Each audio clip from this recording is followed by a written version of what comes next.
নমস্কার বন্ধুরা, কাব্যকথা চ্যানেলে সবাইকে অনেক স্বাগত। আজকে একটি নতুন গল্প নিয়ে চলে এসেছি তোমাদের কাছে। গল্পটির নাম অসুখ, লিখেছেন মাধবী ভট্টাচার্য। ফ্রিজ খুলে একটা ধাক্কা খেল বৈশাখী। ডিম যে কালই শেষ হয়ে গিয়েছিল তা মাথাতেই ছিল না। শৈবালের আবার ব্রেকফাস্টে টোস্ট অমলেট ছাড়া মুখে কিছুই রোচে না। অফিসের তাড়াহুড়োতে অন্য খাবার বানানোর সময়ও থাকে না। কাজের দিনগুলোতে সিম্পল অ্যান্ড কুইক রেসিপিতে টোস্ট আর অমলেটই শৈবালের পছন্দের খাবার। ছুটির দিনে অবশ্য মুখ বদলানোর জন্য অন্যরকম জলখাবারও খায়। চট করে ঘড়িটা একবার দেখে নিল বৈশাখী। 8:30 বাজে। 9টা-9:15টার মধ্যে বেরিয়ে যায় শৈবাল। সময় একেবারেই নেই। সরলা বাসন মাজছিল, ওকে তাড়া দিয়ে ওঠালো। এই পরে বাসন মাজবি, এখন শিগগির একবার আমুর দোকানে দৌড়ে যা, 1 ডজন ডিম কিনে নিয়ে আয়। তোর দাদার অফিসের সময় হয়ে যাচ্ছে, জলখাবার তৈরি করতে হবে। টাকা নিয়ে দৌড়ে যাচ্ছিল সরলা। বৈশাখী পেছন থেকে চেঁচালো, রামু কিন্তু খুব দেরি করে জিনিস দিতে, তুই তাড়া দিবি। আচ্ছা বৌদি, দৌড়তে দৌড়তেই চেঁচালো সরলা। তাড়াতাড়ি কিচেনে ঢুকে দুধের সসপ্যানটা গ্যাসে চাপালো বৈশাখী। পাউরুটির স্লাইসগুলো টোস্টারে ঢুকিয়ে দিল। তখনই শুনতে পেল শৈবাল চেঁচাচ্ছে, আমার খাবারটা দাও বৈশাখী। সেরেছে, শৈবালের স্নান হয়ে গেছে, এখনো সরলা ডিম নিয়ে ফিরল না। মনে মনে অস্থির হয়ে উঠেছিল বৈশাখী। শৈবালের তাড়ায় 1 গ্লাস দুধ আর 4 পিস টোস্ট ওর সামনে নিয়ে রাখলো। অমলেট কোথায়? শৈবাল বলল অবাক হয়ে। হচ্ছে, মৃদুস্বরে বলল বৈশাখী। হচ্ছে? এখনো হচ্ছে? তুমি জানো না আমি কখন বেরোই অফিসের জন্যে? কি করছিলে এতক্ষণ? গড়িয়ে গড়িয়ে চলছিলে নাকি? চেঁচিয়ে উঠল শৈবাল। এজন্যই এতক্ষণ শৈবালকে কিছু বলেনি, জানে ডিম নেই শুনলেই শৈবাল ঝামেলা পাকাবে, নানান অপমানজনক মন্তব্য করবে। কিন্তু শেষ রক্ষা তো হলো না। ঠান্ডা গলায় বৈশাখী বলল, আমি এতক্ষণ কি করছিলাম সেটা তুমি কখনো বুঝবে না, বুঝলে তো এভাবে কথাই বলতে না। অমলেট তুমি ঠিক সময় মতো পেয়ে যাবে, এখন খাওয়া শুরু করো। খাওয়া শুরু করব? কি দিয়েছো যে খাওয়া শুরু করব? সামান্য টোস্ট অমলেট, এটাও সময় মতো বানাতে পারো না? শৈবাল আরো জোরে চেঁচিয়ে উঠল। রাগে মাথার ভেতরটা পুড়ে যাচ্ছে, তবুও প্রাণপণ চেষ্টা করছে বৈশাখী নিজেকে শান্ত রাখতে। শৈবাল মাঝে মাঝে এমন ব্যবহার করে মনে হয় বৈশাখী কোনো মানুষ নয়, শৈবালে কিনে আনা রোবট, দম দেওয়া কলের পুতুলের মতো, যাকে সকাল থেকে রাত এই সংসারের জন্য ছোটাছুটি করতে হয়। বাপ ছেলের দেখাশোনা, তাদের পছন্দ মতো খাবার বানানো, বাজার করা, গ্যাস, ইলেকট্রিক বিল, সব দিকে কড়া নজর রাখতে হয়। কাজের লোক না এলে বাসন মাজা, কাপড় কাচা, ঘর মোছা, সব কিছুই করতে হয় নিখুঁতভাবে। এক চুলো এদিক ওদিক হলে চলবে না, একটুও ক্লান্তি এলেও চলে না। সবচেয়ে বড় ব্যাপার, এত কিছুর পরেও নানান রকমের ব্যাকা কথা হজম করার ক্ষমতাও রাখতে হয়। আচ্ছা, এর নাম নাকি সংসার? ঘেন্না ধরে গেল। মাঝে মাঝে মনে হয় বেরিয়ে যায় এই সংসার ছেড়ে, উচিত শিক্ষা হয় তবে সবার। সরলা হনহনিয়ে ডিম নিয়ে ঢুকলো। শৈবালের চোখে পড়ে যেতেই আরেক কাণ্ড। টোস্টে মাখন লাগাতে লাগাতে ওর তির্যক মন্তব্য, অমলেট হচ্ছে? তাই তো বলি, ডিমগুলো দোকান থেকে অমলেট হয়ে এলো বুঝি? এই সরলা, কি রে? জবাব না দিয়ে নিজের কাজে চলে গেল সরলা। প্রতিদিনের এমন নাটকে অভ্যস্ত হয়ে পড়েছে সে। কিন্তু সরলা সাড়া না পেয়ে শৈবাল থামবে এমন আশা করাই তো অন্যায়। ডিম ভেঙে ফেটাতে ফেটাতেই বৈশাখী শুনতে পেল শৈবাল বলছে, ডিম ঘরে নেই সেটা বেমালুম ভুলে বসে থাকা হয়েছে, সংসারে মন থাকলে তবে তো। জানে আমি সকালে টোস্ট অমলেট ছাড়া কিছু খাই না, কাল সারাদিনে একবারও বুঝি ডিম আনার কথা মনে পড়লো না? কি করে কে জানে সারাদিন? কি আবার করবে, সিরিয়াল দেখে। ছেলের হাসির আওয়াজ কানে এলো। ভয়ঙ্কর রাগ হয়ে গেল বৈশাখীর। ছেলে হয়েছে বাপের থেকে 1 কাঠি এগিয়ে, তা হবে নাই বা কেন? সমানে বাবার মুখে মায়ের গুণগান শুনলে আর কি শিখবে? এগিয়ে গিয়ে বলল, থাবড়ে তোর দাঁত ফেলে দেবো।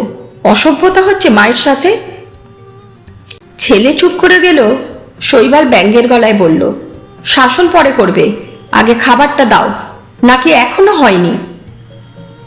গরম অমলেটটা খুন্তির ডগায় করে নিয়ে এসে থপ করে শৈবালের প্লেটে ফেলে দিয়ে বৈশাখী ধরা গলায় বলল, আমাকে নিয়ে যখন এত অশান্তি, আমি যখন কিছুই পারি না, তাহলে এ বাড়ি ছেড়ে বেরিয়ে যাই।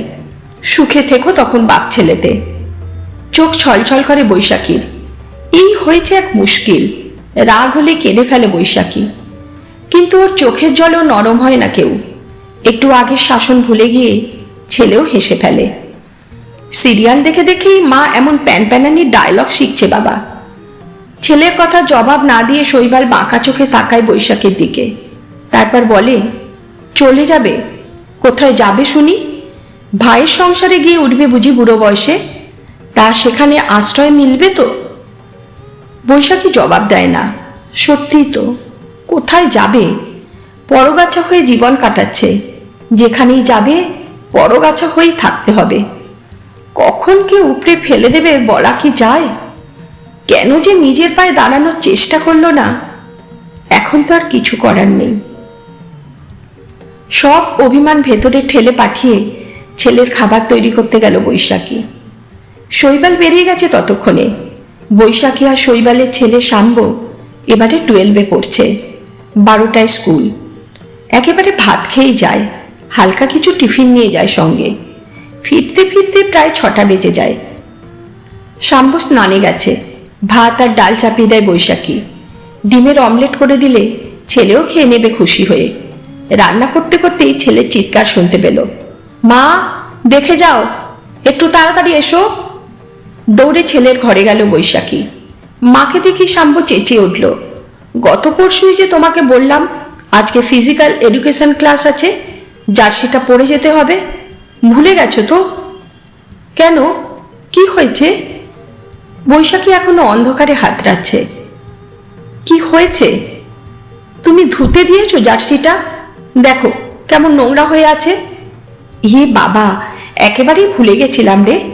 জিভ কাটে বৈশাখী। তুমি তো ভুলে গেছো বলেই খালাস। এখন আমি কি করব বলো দেখি? ভুলে গেলে কি করব বাবা, এটাই পরে চলে যা আজ, কাল ধুতে দেব না হয়। তোমাকে দিয়ে না মা একটা কাজও হয় না, কি যে করো। বিরক্ত মুখে বলল শাম্ব। বৈশাখীর জিভের ডগায় প্রায় এসেই যাচ্ছিল। আমি না হয় ভুলেই গেলাম, তুই কেন মনে রাখলি না? বুড়োধারী ছেলে, সব কিছু এখনো মাকেই করে দিতে হবে? না, এগুলো বলা চলবে না। ছেলে রাগ করে না খেয়ে হয়তো বেরিয়ে যাবে। মায়েদের যে কত কিছু বুঝে চলতে হয়। কষ্টে জিভে লাগাম পড়ালো বৈশাখী। একটু পরে বিরক্ত মুখে খেতে এলো ছেলে। অপরাধী মুখে চুপ করে রইল বৈশাখী। ছেলে বেরিয়ে যাবার সময় মিনমিন করে বলার চেষ্টা করলো, তোর পছন্দের এগ চাউমিন বানিয়ে দিয়েছি, খেয়ে নিস কিন্তু টিফিনে। মায়ের দিকে একবারও না তাকিয়ে বেরিয়ে গেল শাম্ব। বৈশাখী বুঝল ছেলের রাগ এখনো পড়েনি। জীবনটা এখন এমনি হয়ে গেছে বৈশাখীর। সবাই ওর উপরে রাগ দেখাবে, অভিযোগ অনুযোগ করবে। উল্টে রাগ দেখালেই বিপদ। বাপ ছেলে দুজনেই মুখ হাঁড়ি করে ফেলবে। যত জ্বালা হয়েছে বৈশাখীর। এটা একটা জীবন হলো? বাঁচতে ইচ্ছে করে না আর। যতই অসন্তুষ্টি থাকুক না কেন, জীবন তো চলেই যায় যেমন তেমন করে। বৈশাখীরও চলেই যাচ্ছিল। হঠাৎ করে পেছন থেকে পড়ল এক হ্যাঁচকা টান। ওলট পালট হয়ে গেল অনেক কিছু। কিছুদিন থেকে কিছু খেতে গেলে জিভে কেমন একটা অসুবিধা হচ্ছিল বৈশাখীর। কেমন যেন খচখচ করছিল জিভে। আয়না দিয়ে দেখতে গেল একবার, দেখেই চমকে উঠল। এটা আবার কি? জিভের অল্প পেছনে আঁচিলের মতো ছোট্ট একটা পিণ্ড গজিয়ে উঠেছে যেন। হাত দিয়ে পরখ করল, ব্যথা ট্যাথা কিচ্ছু নেই। হয়তো হবে কোনো আঁচিল। শরীরের নানান জায়গাতেই তো গজায় হঠাৎ করে। বলবে কি শৈবালকে?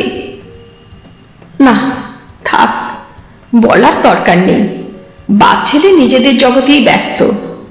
বৈশাখীর জিভের আঁচিল নিয়ে তাদের ভাবার সময় কই। বিশেষ পাত্তা দিল না বৈশাখী নিজেও। কিন্তু টের পাচ্ছিল দিন দিন বড় হচ্ছে ওটা। তা হোক, আঁচিল তো বড় হয়ই। মাস দুয়েক পর এক বিকেলে চা খাওয়ার সময় টুকটাক কথা বলতে বলতে শৈবাল আচমকা বলল, তোমার কথা ওরকম শোনাচ্ছে কেন? কি রকম? অবাক হলো বৈশাখী। কেমন যেন জড়িয়ে যাচ্ছে। তাই নাকি? হ্যাঁ, কি হয়েছে তোমার? শৈবাল চোখ শুরু করে তাকাচ্ছে। কিছু না তো, জিভে একটা আঁচিল হয়েছে, তাই হয়তো। জিভে আঁচিল? কই দেখাও। হাঁ করে জিভ দেখালো বৈশাখী। শৈবাল যেন সন্ত্রস্ত। কতদিন থেকে এটা হয়েছে? মাস দুয়েক হবে। মাস দুয়েক ধরে এটা নিয়ে বসে আছো? আগে বলনি কেন? ইডিয়েট নাকি? ওহ ভগবান, এখন কি করি? চেঁচিয়ে উঠল শৈবাল। শাম্পু পড়ছিল, দৌড়ে এলো এ ঘরে। কি হয়েছে মা? কি হলো বাবা? দেখ তোর মায়ের কি হয়েছে। শাম্পু দেখে বলল, এতদিন বলনি কেন মা? ডাক্তার দেখাতে হবে তো। ছেলের গলার উৎকণ্ঠা টের পেল বৈশাখী। বলল, ও কিছু নয় রে, এমনিতেই সেরে যাবে দেখিস। কে পাকামো করতে বলেছে তোমাকে? এমনিতেই সেরে যাবে মানে? তেরে এলো শৈবাল। চুপ করে গেল বৈশাখী। বাবা আর ছেলে মিলে তারপর হুলস্থুল শুরু করে দিল। বিশাল এক ডাক্তারের অ্যাপয়েন্টমেন্ট নিয়ে নিল দুজনে মিলে। দুদিন পর ডাক্তারের কাছে গেল বৈশাখী, সঙ্গে শৈবাল। বৈশাখী যতটা সহজ ভেবেছিল ততটা সহজ কিন্তু রইল না কিছু। ডাক্তার জিভটা দেখেই গম্ভীর হয়ে গেলেন। কতদিন ধরে এটা আছে? তা মাস দুয়েক মতো, বৈশাখী জবাব দিল। এতদিন কি করছিলেন? ডাক্তার শৈবালের দিকে তাকালেন। আসলে ও তো জানায়নি কিছু, খুব চাপা। সারাদিন মুখ বুজে কাজ করবে, সবার যত্ন করবে, কিন্তু নিজের দিকে কোনোদিন কোনো খেয়াল নেই। জানতে পেরেই নিয়ে এলাম তাড়াতাড়ি। শৈবাল অসহায় মুখে বলল। শৈবাল ওর সম্পর্কে এরকম ভাবে জানতে পেরে বৈশাখী অবাক হলো খুব।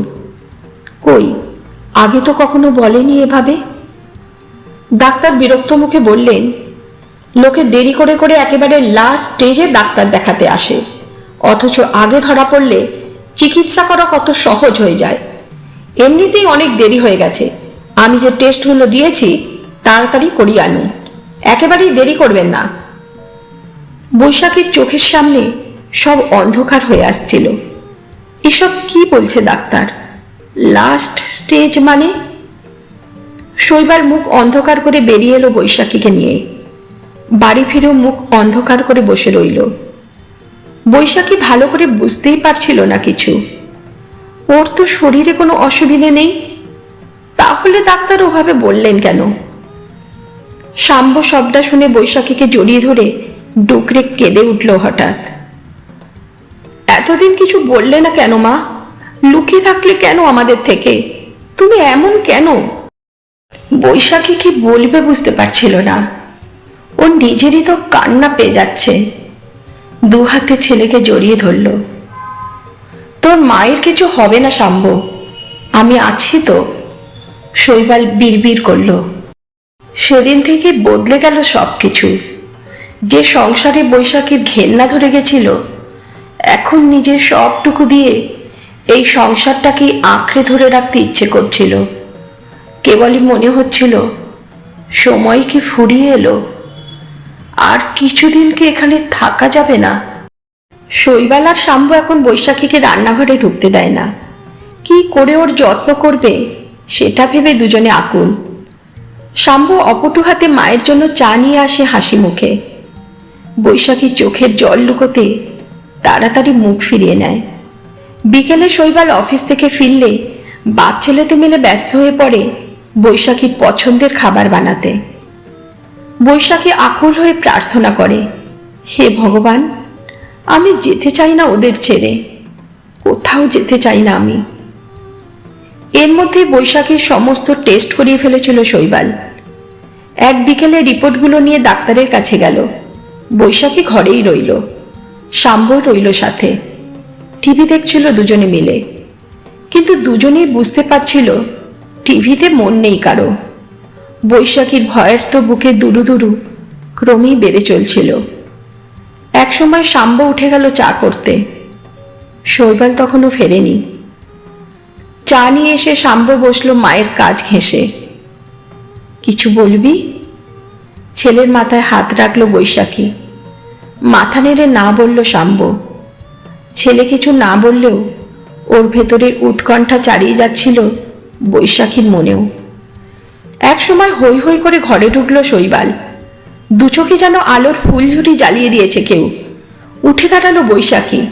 কতদিন পর শৈবালের আঁধার হয়ে আসা চোখ দুটোতে আলো জ্বলে উঠেছে। এতদিন যেন দম বন্ধ হয়ে আসছিল। স্বভাবসিদ্ধ ভঙ্গিতে শৈবাল বলল, চা করে আনো বৈশাখী, দেখো চিনি আবার যেন বেশি দিয়ে ফেলো না।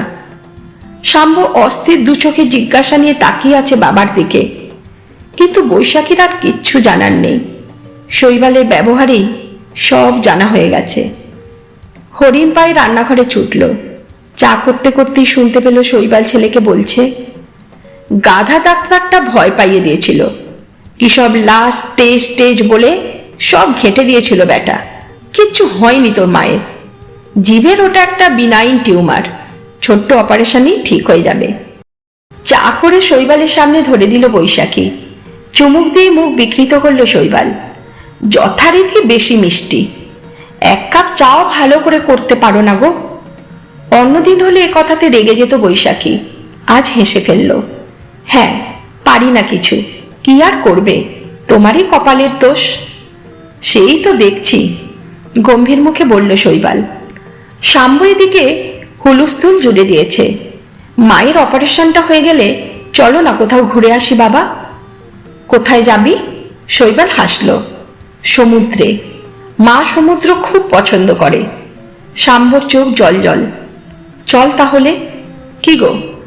বৈশাখীর দিকে তাকিয়ে শৈবাল চোখ নাচালো। বৈশাখী যেন ঘোরের মধ্যে রয়েছে। এতদিন বাদে সব কিছু ছন্দে ফিরেছে। বিশ্বাস হতে চাইছে না, এই সংসার ছেড়েই নাকি চলে যেতে চাইছিল। আর কখনো এমন অলক্ষণে ভাবনা মনেও আনবে না। হাজারটা বাঁকা কথা, পরস্পরকে দোষারোপ, তুচ্ছ কারণে ঝগড়া, সব কিছুকে ছাপিয়ে যায় যে ভালোবাসা, সেটাই যে এতদিন চোখের আড়াল হয়েছিল, হঠাৎ করে অসুখের বাহানায় সামনে এসে দাঁড়িয়েছে। এত ভালোবাসা ছেড়ে আর কোথাও যায় বৈশাখী? মাথা খারাপ নাকি ওর?